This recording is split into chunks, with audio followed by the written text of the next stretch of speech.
Hello, everyone, and welcome to today's presentation, Crafting a Dynamic and Effective Court Security Curriculum. Thank you to NACM for inviting us as presenters. We were hoping to see you all in New Orleans, but we are excited to navigate the waters of virtual education with you all today. My name is Jessica Foreman. I am the Education Manager at the Texas Justice Court Training Center. We are a grant-funded entity that provides a judicial education to limited jurisdiction judges known as Justices of the Peace, as well as their court staff and court security officers here in Texas. And I'm excited to be joining you today. I'm also joined by my colleague, Jeff Schrade. Jeff, can you tell us a little bit about yourself? Thanks, Jessica, and I'm really delighted to be here with you on this session as well. My name is Jeff Schrade. I work for the Arizona Supreme Court Administrative Office of the Courts. I'm the Education Services Division Director, and so I direct the continuing education and training for the judicial branch. We've got about 10,000 employees and judges. That also includes probation officers and court security officers as well. I've been in that role for about 11 years, and am delighted to share some of that information about education and training and court security officers with you today. Back to you, Jess. We have recorded this session for you last week, and that allows us, while you're watching this recording today, to be able to talk to you in the chat box. And so as we reference materials in our PowerPoint and show you videos, we're going to be sending the links out in the chat so that you can save that material and reference it as we're giving this talk. If you're curious where the chat function is, you want to scroll down the page about halfway, and it'll be down on your right-hand side. And don't worry, as you scroll, the video should scroll with you, so you'll be able to kind of see both at the same time. So the way Jeff and I know each other is because we're both members of NASJA, the National Association of State Judicial Educators, where we both serve on the board. Jeff, can you talk to us a little bit about NASJA? Sure. NASJA's been around since 1974 and is one of many court associations. We serve to support judicial education and training, and specifically those people who professionally work in judicial education. This includes a wide variety of folks from a wide variety of organizations.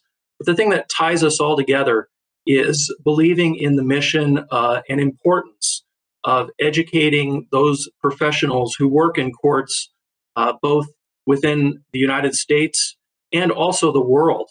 So we're about a 250 member strong organization, and we do quite a bit of programming, including partnership programming with associations like the National Association of Court Managers, who we're partnering with today for this program.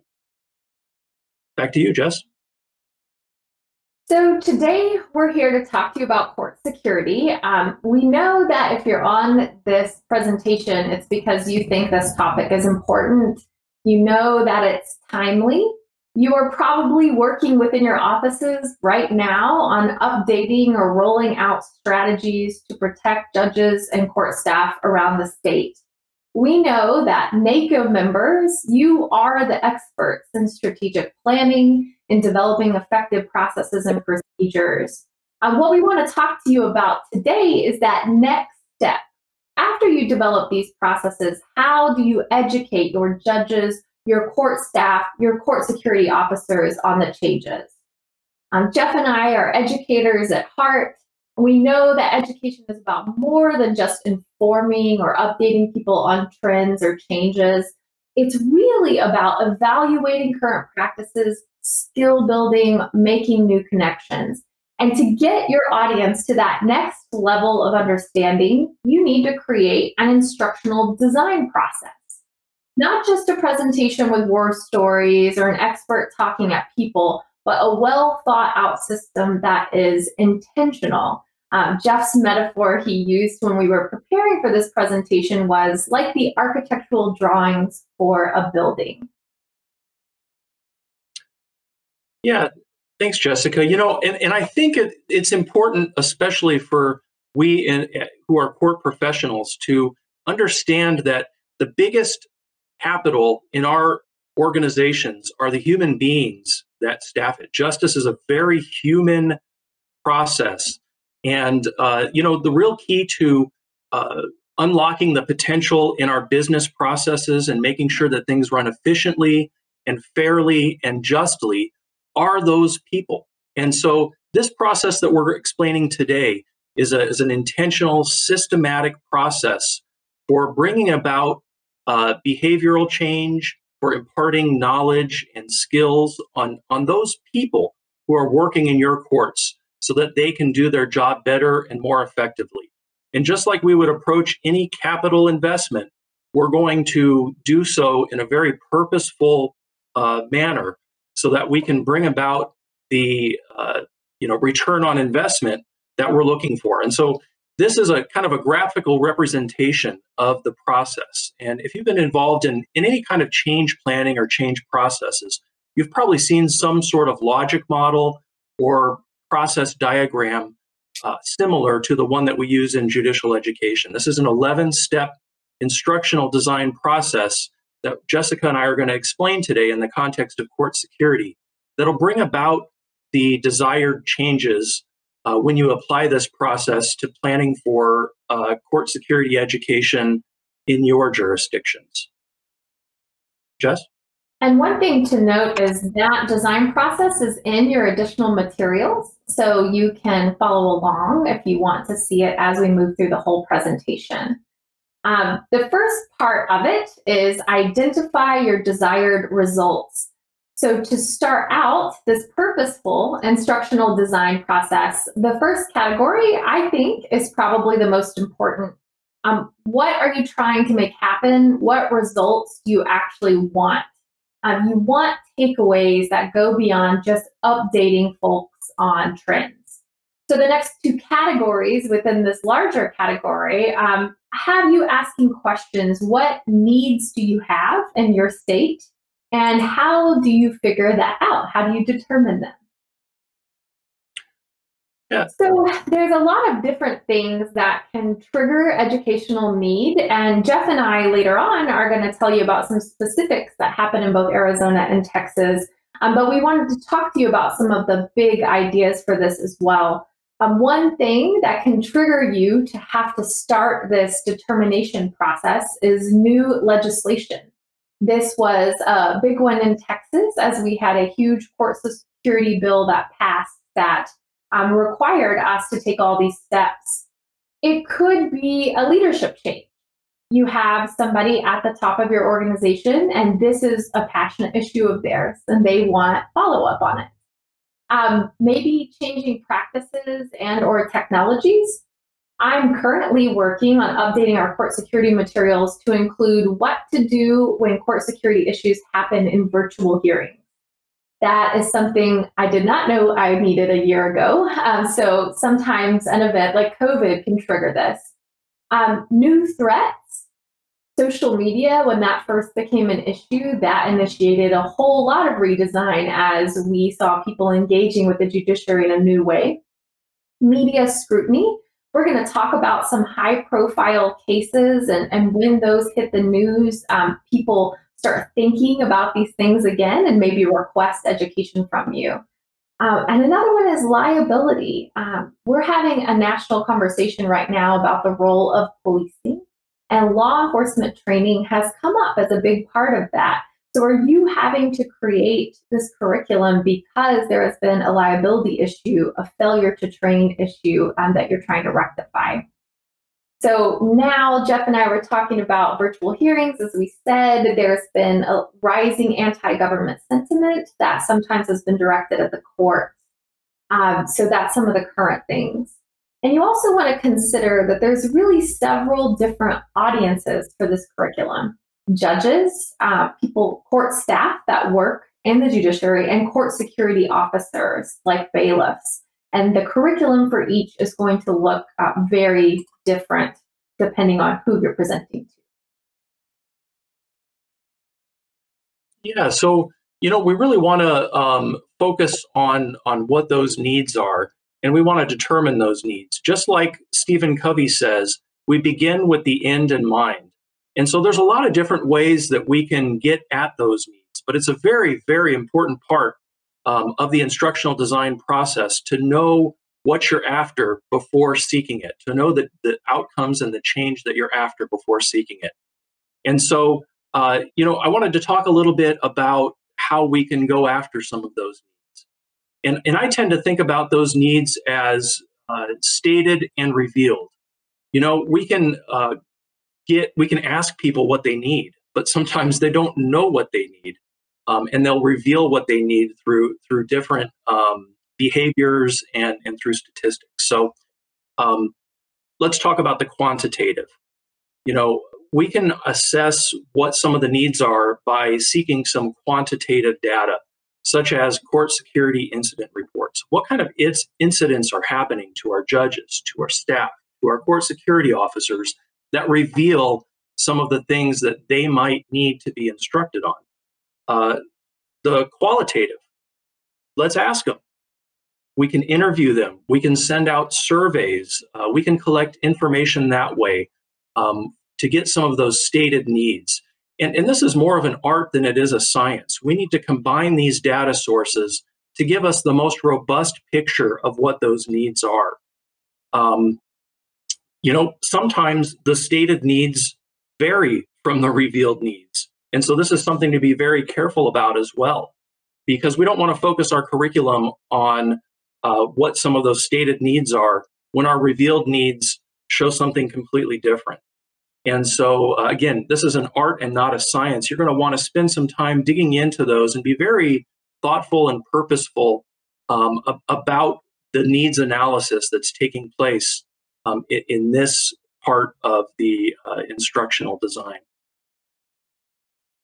Yeah, just to kind of add on to that, Jeff, this is something that's happened to both of us in our experiences where we create a curriculum that doesn't quite fit just exactly. An example I'll give you, as many of you may have been aware, that a few years ago there was a package bomber in Austin that mailed packages to individuals. And this really focused our curriculum for a year on explosives because of that. However, a lot of the experts we brought in were going into a very deep level of information on explosives, which really wasn't what our folks needed. They needed to know what to look for, and if they found it, who to call. They didn't need to know how to defuse an explosive, as you can imagine. And so making sure that you're not just going with those trends, that you're really digging down to figure out the exact needs can be challenging, but also will make your curriculum much better. Jess, could I just add that, it's very difficult to get it right the first time.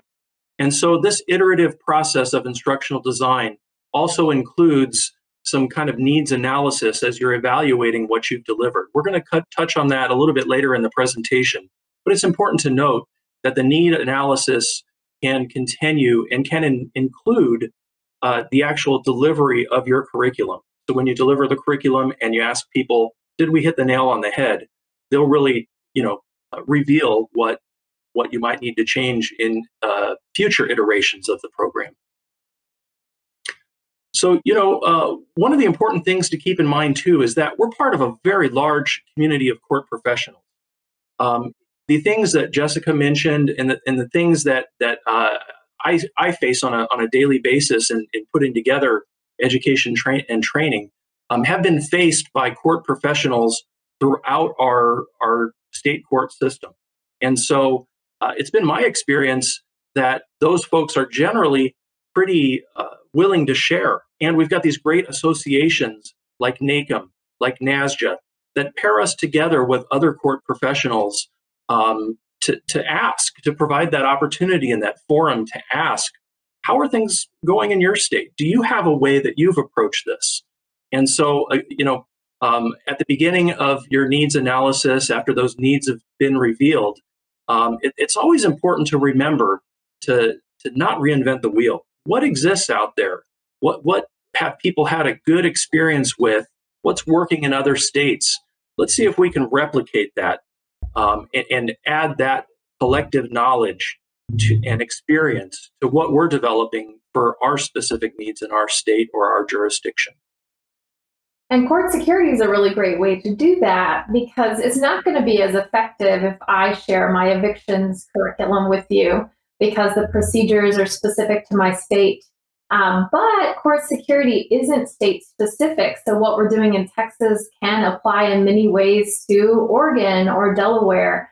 So it gives us the opportunity to share these materials more than on some of the more standard legal curriculums we might have.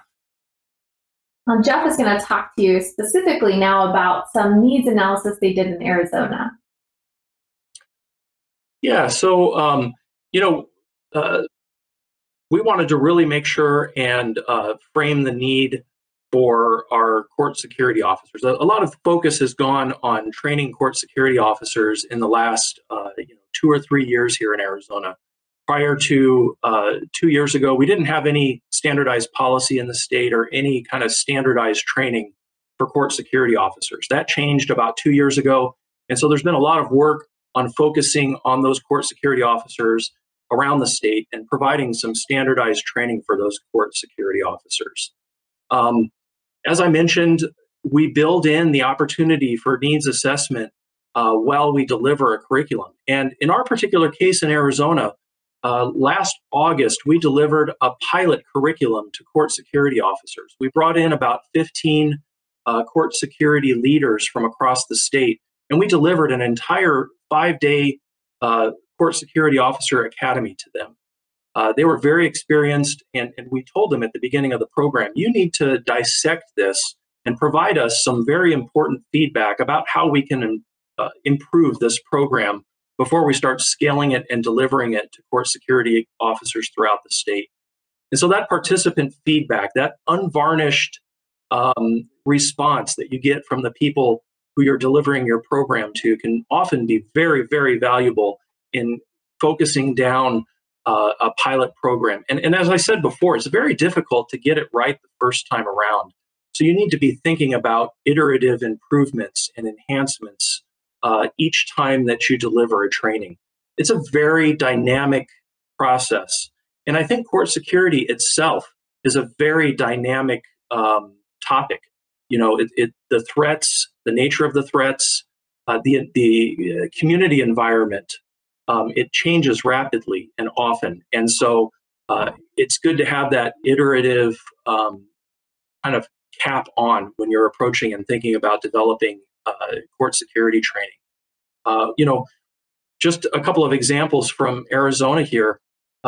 Between the time that we delivered that pilot training and the time that we started scaling up our training, we had a rash of First Amendment auditors. These are folks who came into our courthouses with cameras and were videotaping their interactions with court staff and sometimes even with other people there in the court.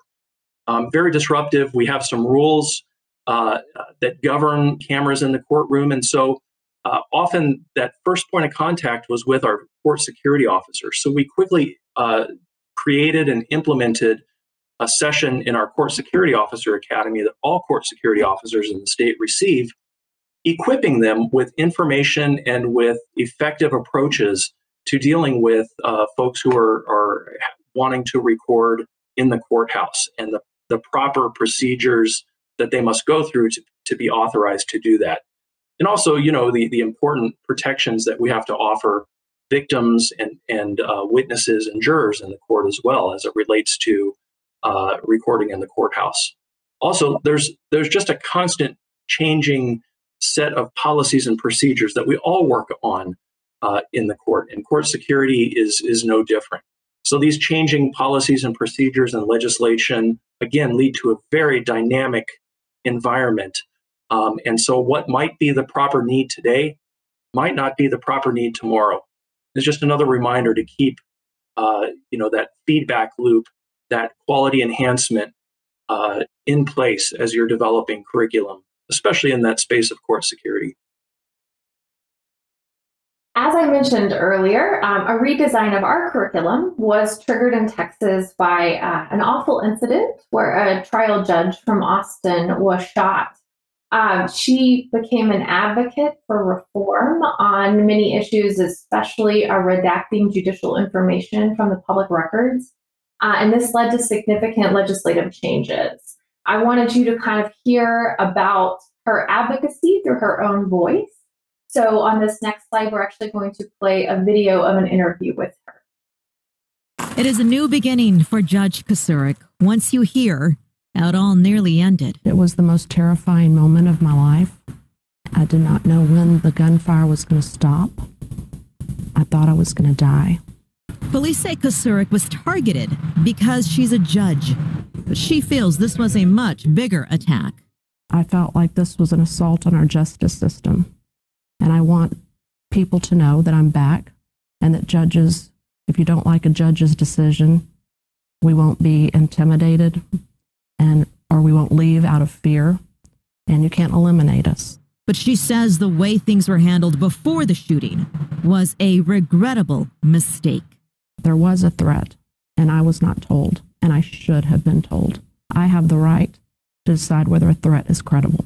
Where was the breakdown? Why didn't they let you know that this person was making a threat?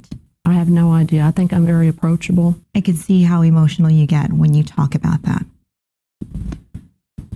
Is that fear? Is that anger? It's regret and it's sadness is what it is. Because I feel like all of this could possibly have been avoided. I think it would have been avoided had I known. There were things, circumstances in my neighborhood that I really can't talk about. The day of and the week before, that if I had known, I've moved out of my house before. I put people on GPS if they've said something. I take every threat seriously. It was very poorly investigated. So after that incident, a really sweeping legislation was passed at the state level. Everything from changes to incident reporting, to redaction of judicial information, to court security officer training was initiated. Our Office of Court Administration, led by former NACM President David Slayton, rolled out many strategic initiatives, hired a security director, Hector Gomez, and really kind of led the way on these strategic initiatives. And my organization was made a training provider for a lot of this information. And so then through that process, we began our development process. So when determining educational need, we used quantitative data provided by the Office of Court Administration on court security incidents.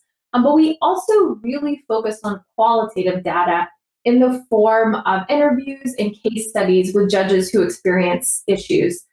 This interview process was very important to us because a lot of court security content is really focused around trial judges who hear felony cases. There's a good reason for that, but we happen to train judges who do limited jurisdiction. So we really needed to change some of the curriculum to focus on limited jurisdiction to make sure they understood the importance of their role. And as we did that research, several topics kept popping up as court security related issues. One, our judges hear dangerous dog cases. These go viral very easily, and we've seen significant court security incidents surrounding them. Eviction cases, where emotions run very high. Traffic cases, where some courts see a large amount of sovereign citizens or First Amendment auditors. So our current needs that we're kind of working on, as I mentioned earlier, virtual hearings and what happens when there's an issue with that. Emphasizing the importance of judicial info redactions at all levels of the judiciary, even justices of the peace. One thing that kept coming up is security upgrades to historical buildings, which can be difficult and have their own rules where we have to get involved with different state agencies. And finally, how to be a leader in your community. Our judges are precinct level, and so they have to go to their county to request money. And there's always a limited amount of money, and there's never enough money to rebuild your court exactly how you want. So we do a lot of training on how to be a leader, how to engage other stakeholders, to emphasize the importance of this to your funders, essentially. Jessica, now, as judicial educators, it was very important for us to have something engaging and interactive in this program. And so we want to turn this question back on you. What do you think is the educational need for your state? Now, we are recording this program on Friday, September 4th. So today is Friday, September 4th. And in a time travel technique that Bill and Ted would be very, very proud of, Jessica and I are going to be participating live in the chat on the day that this broadcasts next week, September 10th. And so we really encourage you to put down some of your brainstorms into the chat and interact with Jessica and I as this is being broadcast. So certainly type away in that chat box that is down below a little bit further of a scroll on the screen. And as you're doing that, we'll talk a little bit about some of the things that have come up in the brainstorm that Jessica and I conducted as we prepared for this session. Jessica? So one thing you're going to hear us bring up over and over again is judicial information being redacted through the public record. We'll talk a little bit later about another very recent, very high-profile incident that happened because of this. That needs to be something that's emphasized in all states and should be a part of your education if you can. Virtual hearings, again, we've had incidents of protests breaking out in the middle of virtual hearings. What happens if somebody positions their camera right in front of their firearms? Just things like that. How should you be prepared to deal with that? What are we looking at with that? Historical buildings, we already talked about. Another one, non-historical and non-traditional buildings. Many of our judges are in annexes or community centers or buildings that were not created to be courts, and that can be very difficult to outfit with security. Leadership, working with other entities, First Amendment auditing, sovereign citizens. In Texas, we have a group called Republic of Texas who believes that Texas never became a part of the United States and doesn't agree with the U.S. Constitution, only the Texas Constitution. So that's our own flavor of kind of First Amendment auditing. Court policies, as Jeff talked about. One thing we had to create as an additional curriculum on dealing with difficult people, because we saw over and over again a lot of people asking us how to handle folks that didn't really rise to the level of court security incidents, but were just kind of upset on the phone or, just irate at something that was happening in the court. So how can we handle that kind of a customer service bent? Law enforcement has very formal de-escalation training. That's excellent, and including that as a part of your training with court security officers, very important. Specific training for persons experiencing mental illness and how that might show in a stressful environment like the courts. Social media, website best practices, demeanor. That's like a less formal version of de-escalation, where the way you talk, the way you let people feel heard can calm situations down. And a very important one is access to justice. You have to have a balance between security and access, and it can be very difficult to find that balance. So training staff on how to remember that access is important and balance that with your security needs can be difficult and can really be its own curriculum you can roll out. So hopefully, as we've been going through these, you've been popping some in the chat to share with everyone as well.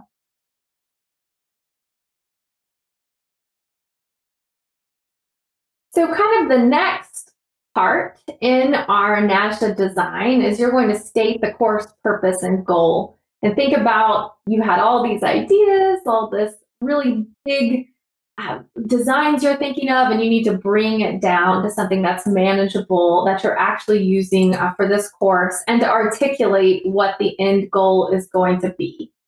So in this step, it's very important to involve stakeholders. That is very dependent on who you are and what kind of arena you're operating in. For us, we actually have formal committees that meet several times a year to go over our curriculum.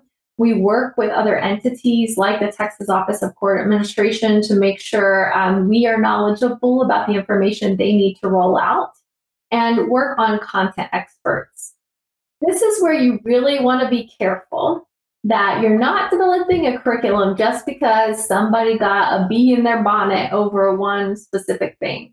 That you really are thinking about what is needed, not what you like or what you think is needed, but what your experts and your clientele think. And then you have many different options. This educational need could turn into one course, but probably court security is so broad, it could turn into an entire program, an ongoing curriculum. All those things listed on the brainstorm, you cannot teach those all in one class, okay? So it might be that you need to roll out 5 years worth of curriculum. You're gonna do this year 1, this year 2, this year 3. Consider doing things online, in person. We'll talk in a little bit detail later on about that. But the one tip we can make sure and give you is don't be overly broad. Do not try to fit every court security issue under one umbrella. It won't work, and you'll end up not being able to really grasp any specifics. So you want to actually frame that down into specific courses and specific goals for each of them.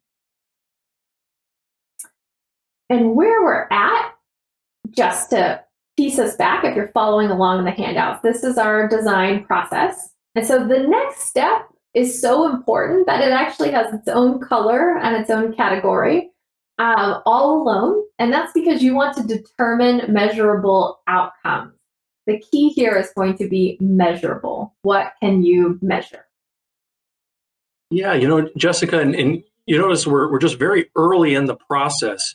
And that is just an emphasis of just how much work is front-loaded into this process that, frankly, oftentimes is skipped over to bring in a subject matter expert to talk to a group. You know, you want to be purposeful and intentional, and this is part of doing that. You know, I always draw some really strong parallels to management, too. You know, you want to manage by objective. And as I said before, you want to begin with the end in mind. And another kind of management mantra that I've heard too is if it doesn't get measured, it doesn't matter. And so here's where we are in the instructional design process, where we are putting together objectives that are measurable. You know, we talk about SMART goals, you know, the M in SMART is measurable.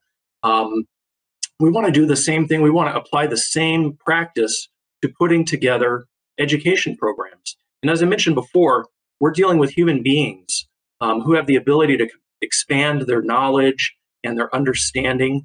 And that's kind of our return on investment.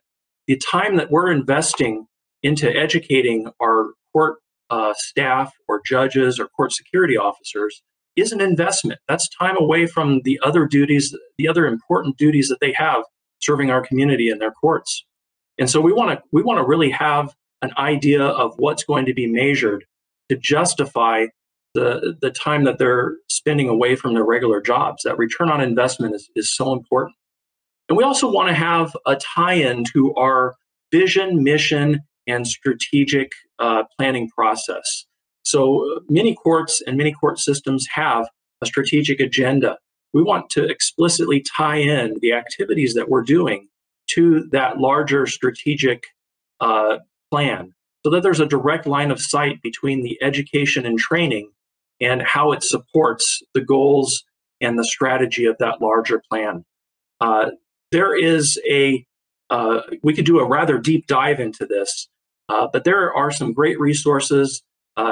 One is called out here in our PowerPoint, how to write effective learning objectives, and that's a tool that's available online. So if you want kind of a greater background into effectively writing objectives that can be measured through your training, there are some great tools on the internet, including the one that's listed in our PowerPoint presentation. And you're going to see several times throughout the presentation that icon of the open book. That is for you overachievers that want to do more research afterwards. And they're also listed in your additional resources.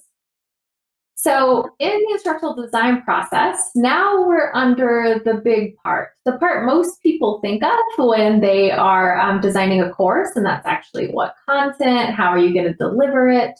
And that does take quite a few steps, but we just want to emphasize one more time, this part is going to be so much easier and more effective if you do steps 1 through 3 first.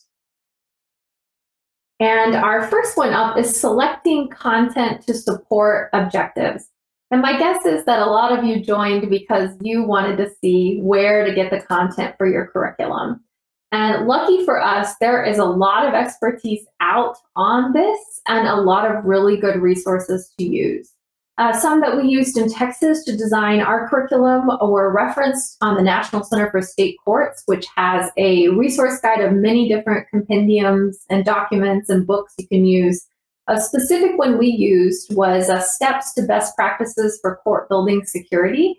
One reason I really enjoyed using this book is because, you know, oftentimes the gold standard of what you can do to make your courtroom secure is just not practical for limited jurisdiction courts, for courts that have limited resources or non-traditional buildings. And so this book gives you 3 different levels of things you can do, and some of them are very practical and very inexpensive and also effective. So I highly recommend it as a good source. The National Sheriff's Association has additional resources, including a very good checklist that you can find. COSPA CCJ has a court security handbook. And Jeff has discovered a very great resource in the Marshals. Jeff, do you want to talk about that?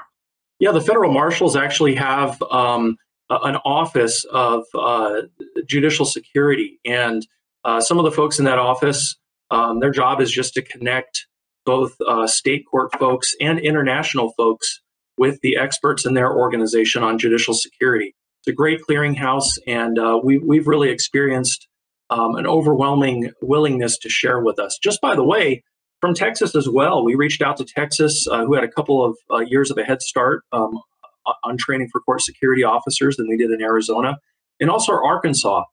So those resources at the Marshals and then through colleagues across the nation has been invaluable in collecting and harvesting content to include in our program. And when you're talking about experts, you want to be very careful that you are considering what the expertise is from the individuals you're using. This is a type of training where there can be liability involved. So I always consider when we bring in a trainer on it, could I defend their resume if I was sued? And so that's good to know, you know, do they have credentials? Do they have a CV that shows a lot of expertise in this? Are they affiliated with any associations that could be useful? I do a lot of curriculum development myself, sometimes taking different materials and working with them. And I'm very careful how deep I go into court security. I don't want to, you know, try to create my own scenarios or best practices without really being guided first and foremost by those experts. So that's something you have to keep in mind more with this type of curriculum than most types. So the next part is developing the course structure. As Jeff talked about, the building blocks of the course. You've got the content. How are you going to organize it? How are you going to put it together? Another really good resource we have for you is the Eberly Center at Carnegie Mellon University. It talks a lot about teaching best practices for adults. And there's a really great link there. They define course structure as the choice of topics, the organization and sequencing of course content. And you want all of this to always support your learning objectives. So basically how you're going to organize your program and your courses within there. In person, live online, recorded online, self-paced, you have a lot of different options. Stakeholder support is really crucial at this step, as there may be practical concerns. Texas is a really big place. We have some of the largest cities in the United States and some of the most rural areas. So how am I going to get a virtual course out to folks that have really a poor internet connection? How am I going to make sure I'm delivering to all the different clientele we have to reach? To give you an example, some of the different courses, we do a 6-hour course for court security officers, which is required in our Texas state law. A 16-hour curriculum for court security that goes much more in depth on these topics. A 6-hour self-paced module for judges and court personnel. Short discussion webinars on one topic. So those are the different kinds of things you might be able to deliver. And Jeff is going to tell you a little bit about the differences in in-person delivery and online and what you want to consider. Yeah, this is another area where we could do a really deep dive. And it's particularly timely with all of the remote. I mean, this is an example of some of the remote training that we've had to do in a very short time frame to adapt what was going to be an in-person presentation to something that's done remotely. This is not new, but it is more widespread. And when we think about how we're structuring a course, we think about things that kind of in this matrix. Are the faculty and learners going to be engaged at the same time? Are the faculty and learners going to be engaged in the same place? They can be engaged at the same time and not in the same place, like with this program right here. Are faculty and learners going to be in different places? Are they going to be engaged at different times? For this particular training, we've got kind of a mix of all of that, right? We're engaging learners at the same time, but as we mentioned before, this is a pre-recorded program. We're certainly engaging learners in different places, but the original plan for this program was to engage them all in the same place, in the same room in New Orleans. And so when we think about this matrix, it helps us identify some of the approaches to in-person and synchronous and asynchronous delivery. Let me just put a pitch in for a mix. I think that the most effective way to structure a program is to take a piece of remote and in-person delivery, individual work on someone's own schedule, and collective work at the same time, to kind of blend that all into the most effective approach. So this is certainly not a matrix where you must pick only one quadrant. You can actually mix techniques, and you should mix techniques to make the most effective training possible. In your handouts, we have included some of our agendas and some of our curriculum for you to reference. Jeff has a really specific one that they do for their CSO Academy, and I have some more informal agendas I've included. If you have any questions about those, let us know in the chat, and we can go into some more detail on that.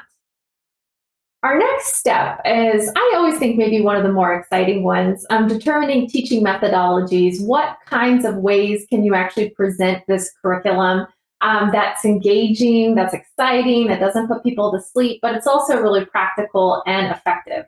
So on the next few slides, we're going to break down some of our favorites that we use with court security curriculum. So Jeff's going to talk about experiential learning. Yeah, court security is a very visceral topic. It is happening at the screening stations. As people are entering into the court, it is happening as individuals are transiting in and out of the courthouse. And so it's very difficult to get across a lot of the court security topics and content by simply talking about them. That is, people must experience. They must build skills, especially must kind of strengthen attitudes towards court security so they don't become complacent. And all this is done very effectively through experience. We've all been through a fire drill or an evacuation drill before. Experiential learning includes that experience, but it also includes an opportunity to discuss and to purposefully learn from that experience. So when I mention some of these techniques, it's not just the actual experience itself, but it's a learning opportunity built around that experience. One of the areas that we teach is defensive tactics and firearms.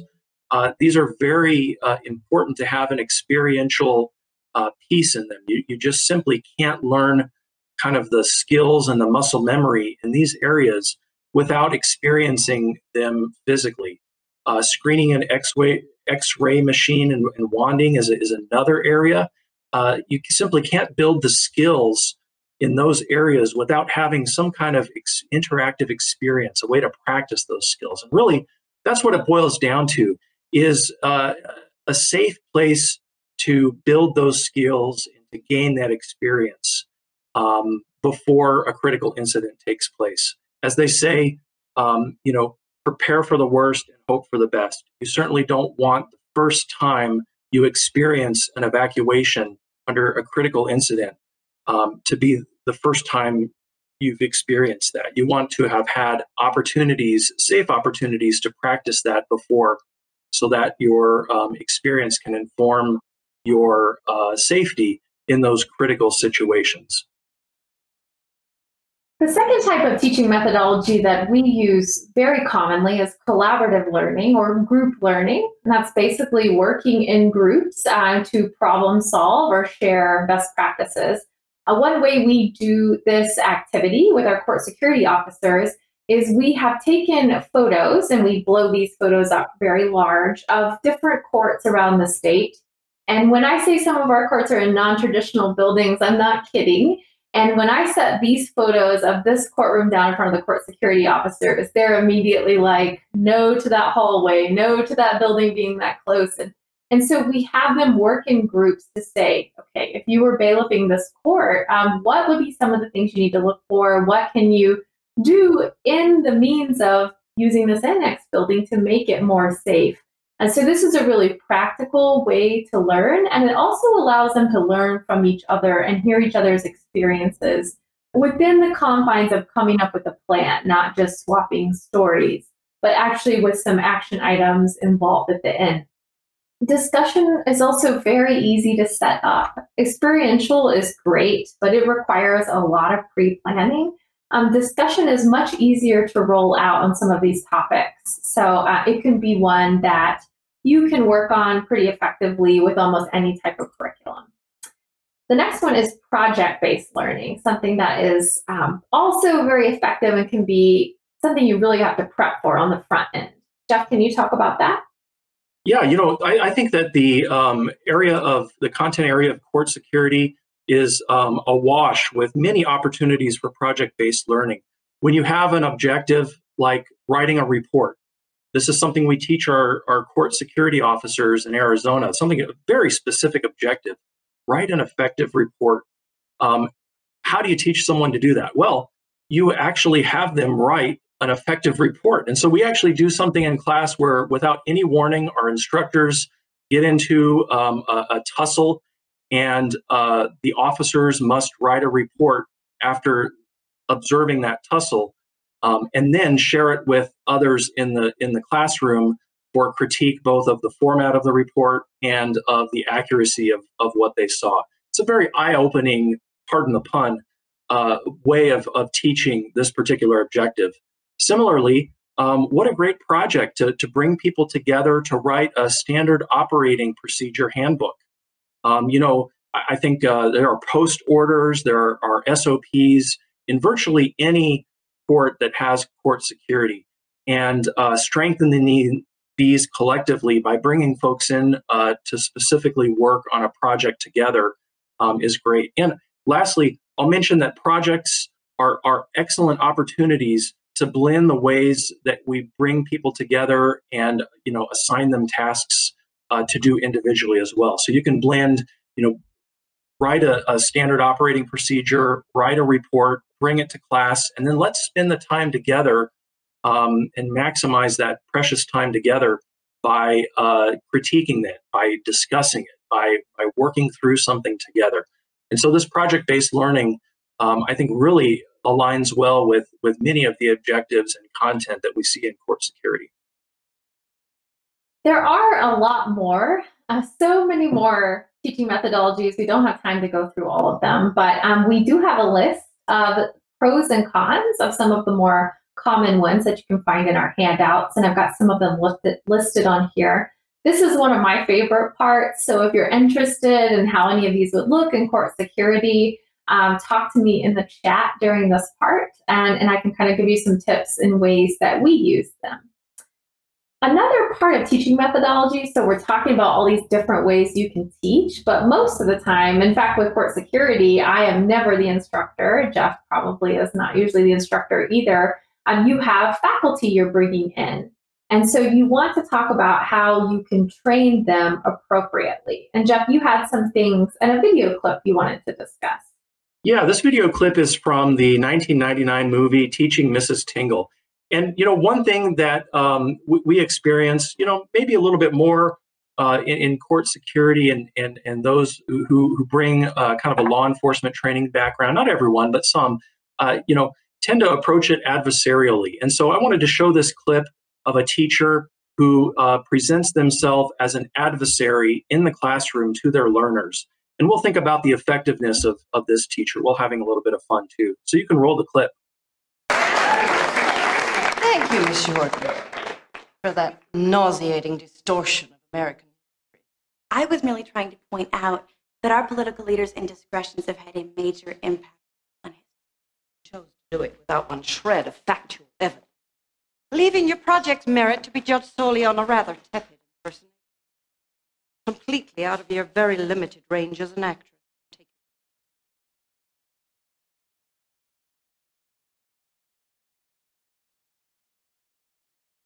Hear the background music, wah wah wah. This is a student who has prepared obviously elaborate presentation, and the teacher is not supportive of that.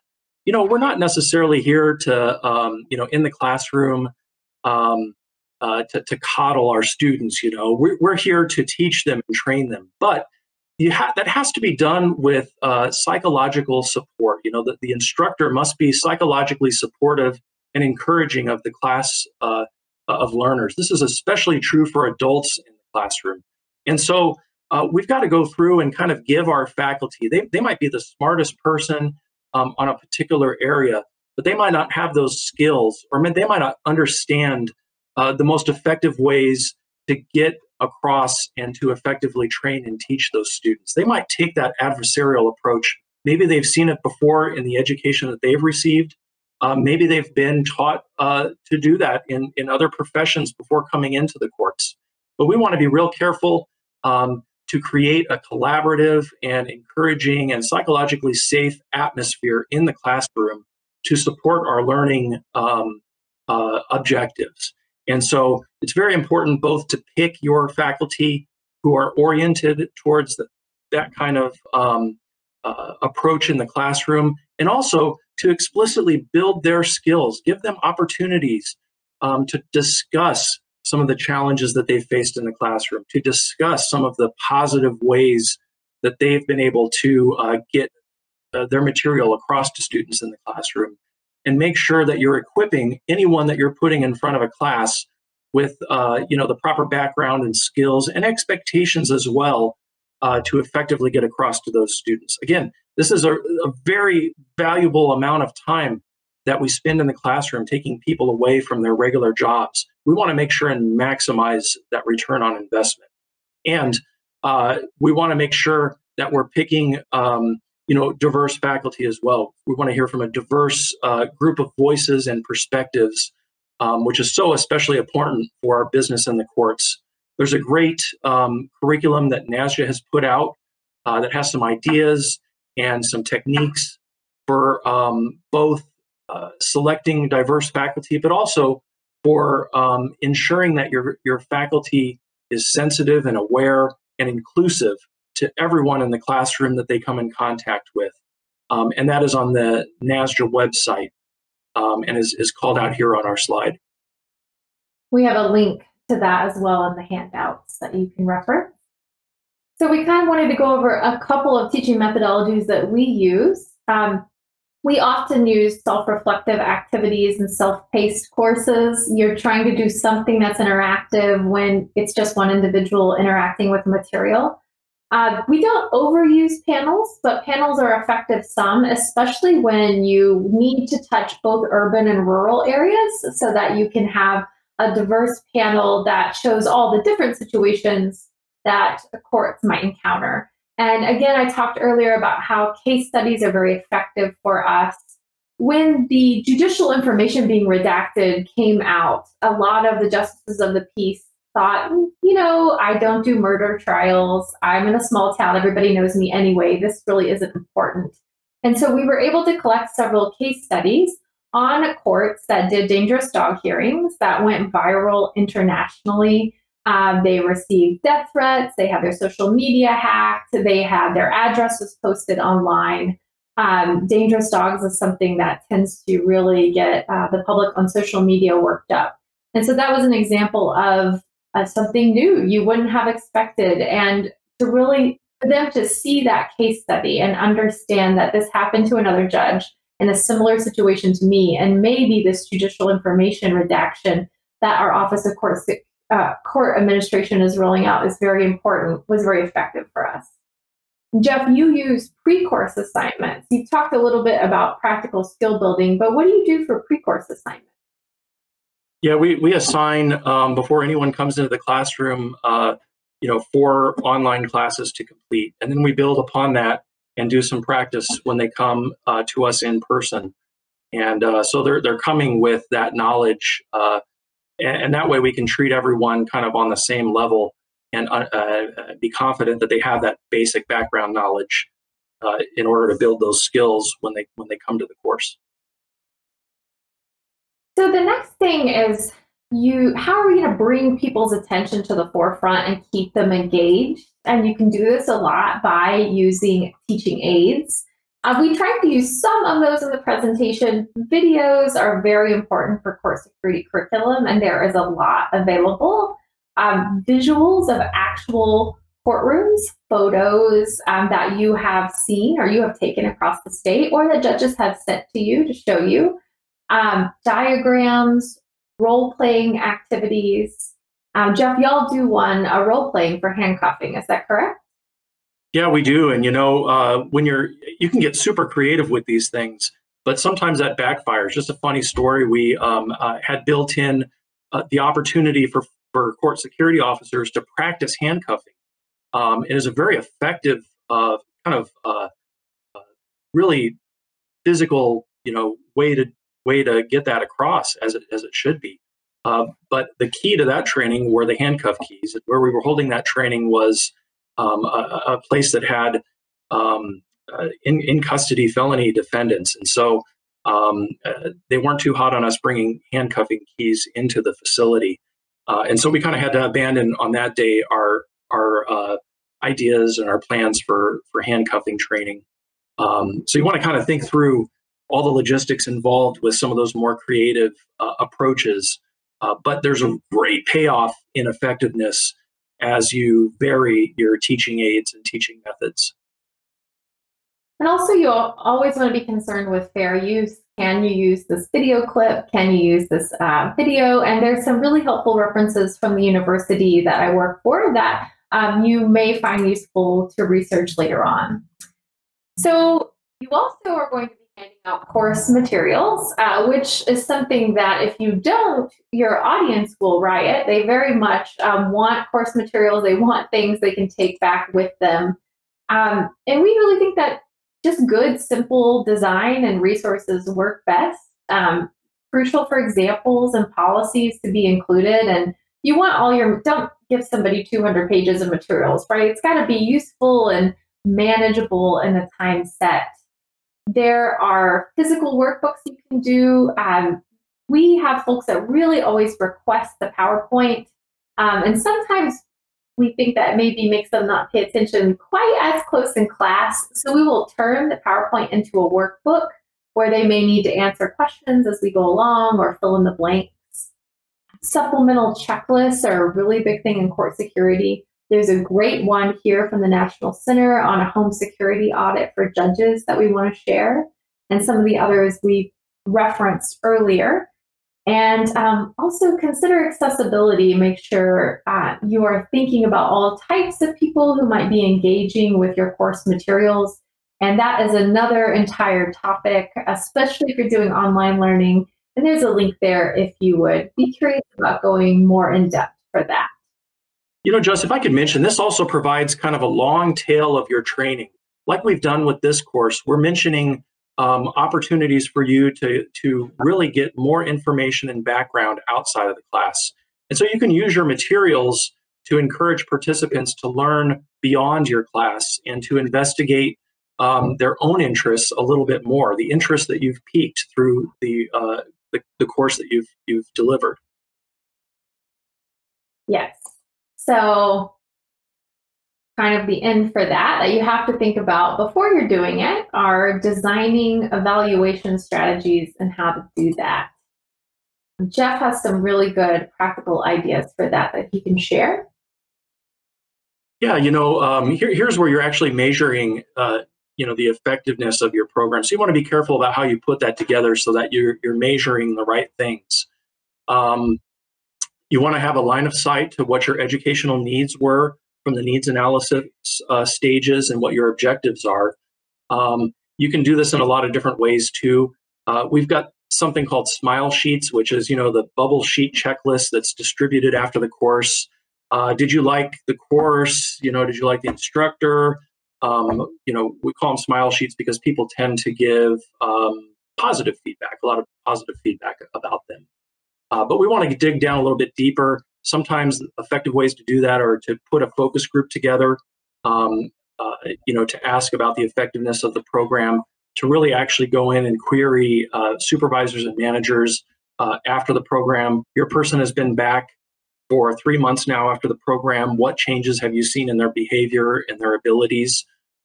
As you get more in-depth with the levels of evaluation and the design of your evaluation, it becomes more time-consuming and expensive. And so a lot of different factors you have to weigh as you design your evaluation. But remember, your evaluation design is really so that you can iterate and improve on your program as you deliver it additional times, and also so that you can ensure that what you're delivering is meeting your initial objectives and that initial need and goal that you set in the first couple steps of the instructional design process. As long as you get that, whatever you want to design is okay. So after you've designed that, the next thing is you need to actually plan the setting. You're not done just when you're done with the curriculum. There's some considerations with the physical setting that can really affect how you roll out this curriculum. We could do a whole presentation on meeting planning and how that can affect your curriculum. One thing that we're really careful to note is that we pepper in a ton of breaks. In fact, we typically break every 50 minutes for a 10-minute break in person. Many different conferences have you go an hour 15, an hour and a half. But I very strongly feel that if you do 50 minutes, you will minimize the distractions. You will minimize people leaving to go to the restroom and things like that. Now, I am aware that we have gone more than 50 minutes in this presentation without a break. But hopefully you're at home in your pajamas snacking on some pretzels now, so maybe the situation's a little different. And Jeff, you wanted to talk about things to consider, tech and record keeping. Yeah, especially when you're delivering an online program, you want to make sure that folks have access to the right technology. This was a challenge for us in some instances with our court security officers who don't have a traditional desk or workspace. And so you want to make sure that you're setting that up. A lot of folks with online delivery now can access using their phone. It's not the most optimal way to access that online learning. So you have to kind of set some expectations for how folks will access that online learning as well. And then finally, the tracking. Since there's so much liability involved with court security training, you want to make sure that the ways that you're delivering that online learning is not just a video that people watch. You want to have something like a learning management system or some kind of way built in to ensure that folks are completing those online courses so that you can have a record of it. And in the chat next week, I'm going to task myself when you're watching this live and putting some ideas about how you can effectively meeting plan virtually and what we've kind of learned this summer from putting on some virtual programs. So look for that in the chat as we kind of move on to the next slides. So you're to the very last box, which is present your curriculum. And that part we're going to skip because hopefully you've done all the pre-work and that's gone really well. And go to the second one, which is evaluate your design. What worked? what didn't, and how can you like fix the curriculum for the next time around you're going to be delivering it? Jeff? Yeah, again, there's a lot of different ways to do this, and you want to have a kind of robust data coming into you. You don't want to rely just on those smile sheets. There's an extra step for creating the evaluation, but delivering the evaluation is important as well. You can get really complicated and complex with this and have an impact analysis, and indeed, sometimes that is necessary. When you've got really important, serious training that you want to ensure has an impact, especially training that is costing a lot of money. You might want to take and create a like a control group and do a longitudinal study to have some evidence, some scientific evidence that your program works. A lot of times, university partnerships can yield researchers that will conduct those kind of advanced impact analysis.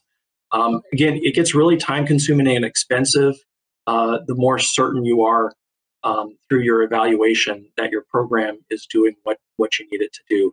But a lot can be learned just by meeting with people, talking with people, and having an open door to feedback so that you can improve future iterations of your program.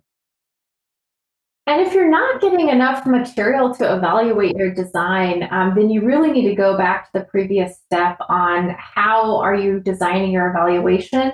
This is something that people kind of like, oh, how'd you like the course? How did it go? And then when you don't get good feedback, you wonder why. I definitely had that situation once happen where I held an educational conference in Lubbock, and it was incredible. It had such a good feeling, and I couldn't wait to read the evals. And I pulled them out when I was waiting at the airport. And the very first one gave us 5 stars, great. But the comment just said, I can't believe you didn't serve gravy for breakfast. Because I had made the cardinal sin of serving biscuits without gravy. And 15 of my 75 evaluations mentioned that faux pas, and none of them engaged with the curriculum except to say that it was great, but by the way, there was this issue with the hotel, there was this issue with the snacks. And I know if you've done conferences before, you really see a hyper focus on the air conditioner is cold or the snacks weren't up to quality. And so this caused us to redesign our evaluations to make sure they were really hitting on the right parts, which is the curriculum. And to tell folks when we pass out those evaluations what we use them for, how we will use them, that their feedback is important and will be incorporated, can help with that. And that is our last step. But we kind of wanted to leave you with something very timely, very serious, that will hopefully emphasize the importance of this. And Jeff, you kind of wanted to do a little setup for it. Yeah, this is in their own words. Judge Esther Salas, she's a U.S. District Court judge from New Jersey. You might have read in the news about the tragic events of July 19th, just a couple months ago, where a former, I think an attorney who had appeared before her posed as a FedEx delivery person at her residence. And when her 20-year-old son, Daniel, answered the door, along with her 63-year-old husband, Mark, the individual shot them. Unfortunately, her son, Daniel, ended up dying from his wounds, and her husband, Mark, was seriously injured. But this video was shot just 3 weeks after the events, those tragic events. And this is Judge Salas, in her own words, talking about the importance of court security. Let's hear from her. Currently, federal judges' addresses and other information is readily available on the internet. In addition, there are companies that will sell your personal details that can be leveraged for nefarious purposes. In my case, the monster knew where I lived and what church we attended, and had a complete dossier on me and my family. At the moment, there is nothing we can do to stop it, and that is unacceptable. My son's death cannot be in vain, which is why I am begging those in power to do something. to help my brothers and sisters on the bench. Now, more than ever, we need to identify a solution that keeps the lives of federal judges private. I know this is a complicated issue, and I don't pretend to know or have all the answers. But together we can find a way. Let's commence a national dialogue. Let's work collaboratively to find a solution that will safeguard the privacy of federal judges. Let me be clear and tell you firsthand, this is a matter of life and death. Just kind of leaving you with that. Again, when we started out, we said we know that those of you who are joining us today know this issue is important. Many of you are probably working on strategic plans concerning it. How can we help? We talked about being able to share curriculum. We're happy to tell you about instructors we've brought in, ways we designed it, share our modules with you when they're finished. What can we do to support you and your staff and your state? Try to do this as well. What can you share with everyone else that you have done and rolled out and worked on too? So consider this kind of the beginning of a conversation on how we can improve this all throughout the United States and world. If there's any international folks on here, to pool our best practices together to work on this very timely, very pertinent issue. Jeff, any last words? Yeah, we're all a part of a big, important court family, and I think it's incumbent upon all of us to keep our families safe. And so this is some of the most important work, I think, going on in our courthouses and our court organizations today. Well, thank you very much. It's been our pleasure to present to you. Our emails are there in the handouts. Please reach out with any questions you have, and we hope you have a good rest of the week.